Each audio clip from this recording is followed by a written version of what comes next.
Сооронбай Шарипович Жээнбеков агабызга кайрылып кетмекчимин. Бүгүн 16 октябрда Сооронбай Жээнбеков расмий түрдө президенттик кызматтан кетти.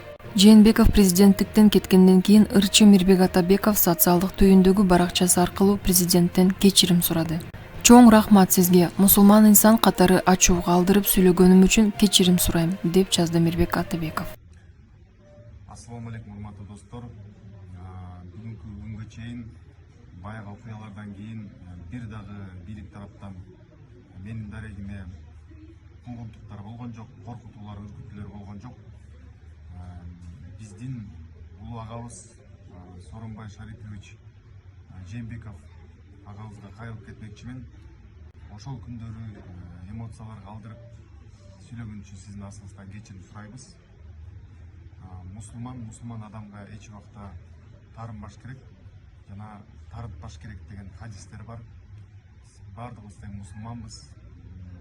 Сизге терең ыраазычылыгыбызды билдиребиз.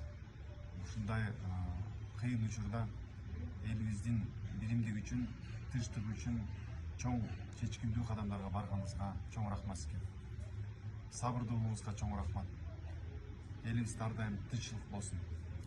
Ал эми Жылдыз Мусабекова, депутат Айым эжекебизге кайрылып кетмекчимин. Мен жөнүндө жала маалыматтар тарап жатасыздар. Атабеков достукка бара болуп депутаттарды сабайбыз деп үгүттөп жүрүптүр жаштарды деп. Мен бул ойго келбеген нерселерди окуп алып, ачык айтканда мындай күлкүм келди жеке. Мен депутаттарды сабагандай биринчиден мен спортсмен эмесмин.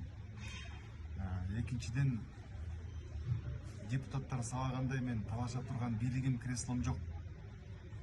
Үчүнчүдөн өзүм араң тыржайып жүрсөм, мага эмне бар, сутуп койуп турбу ушу депутаттарды сабагандай. Эжеке, сизден суранам. Жалган жаладан алыс болуңуз. Сиз дагы бирөөнүн энесисиз, апасысыз, сиз айымсыз. Мен сизге теңелбеймин. Урматтуу кыргыз элим, мындан ары жакшылыктар болсун, ынтымак болсун. Барыңыздарга дагы бир жолу чоң рахмат.